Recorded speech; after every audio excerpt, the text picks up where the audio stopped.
There's an ongoing genocide at the moment being carried out around the world, and the victims are Christians. And we hear very little about this, and we especially hear nothing from the people that should be talking about it in Britain and in Europe and in America. None of the high command of the Western churches, the Western Christian churches, are prepared to actually talk about it. The Vatican has mentioned that we are looking at 100,000 Christians murdered for their beliefs every year around the world. So over a 10-year period, that's 1 million Christians who have been murdered. And we hear nothing, or next to nothing, about it. Now, when you talk about 1 million people, that's genocide. That is literally genocide, and we're not supposed to talk about it. And what's happening now in the Middle East, with Barack Obama intent on putting arms and money into the rebels in Syria, is one of the most wicked things that could possibly be done, because we know what's going to happen when or if the rebels win. If Assad is toppled, 10% of the population in Syria are Assyrian Christians, Syriac Christians. They speak Aramaic. It's the oldest language of Christianity. It's the language that Jesus spoke. And they are going to be massacred if Assad is toppled. It doesn't matter that Assad is a deeply unpleasant man. What I am concerned about is the protection of Christians around the world, even if our church apparently finds this too unpleasant to mention. Look at Iraq. When we went into Iraq, they had 1 million Christians living there.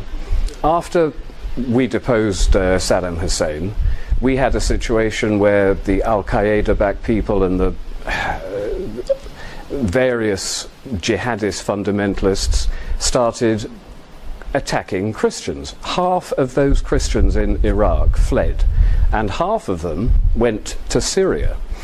Now Syria is going to have the same problem. And it's going to happen. It's a horrible thing to have to say, but we are backing absolutely the wrong side here. As I said, I know that Assad is a deeply unpleasant man, but, and it's a big but, the people who are going to replace him will be just as bloodthirsty, but unlike Assad, they are going to murder the Christians. 100,000 Christians a year murdered.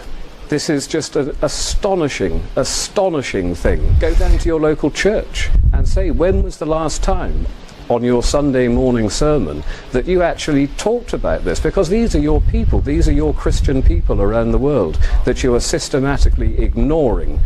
And you have to talk about it. We all have to talk about it, because it's not going to stop. It's been going on for 1400 years.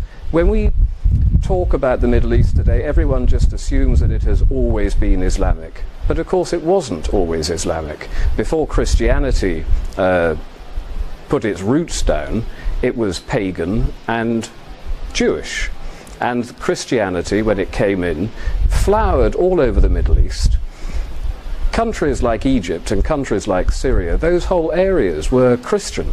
And when people talk about the Crusades and the terrible things that the imperialist and colonialist oppressors that were the Christians were doing at the time, we were going into previously Christian countries that had been conquered by Islam and trying to reinstate Christianity.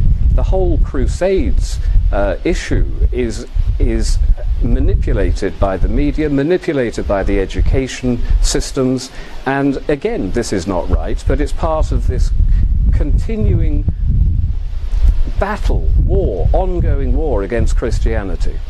And it has to stop. Most people are unaware of it. This is just a very brief video to outline what the situation is, what the situation has been historically, and what the future is going to be if these foolish children, like the British Home Secretary, William Hague, gets his way and actually manages to depose Assad, which is their intention. And we are looking at 2 million Christians in Syria who may very well be massacred as a result, just as they have been in Iraq, just as they have been in Libya, and it has to stop.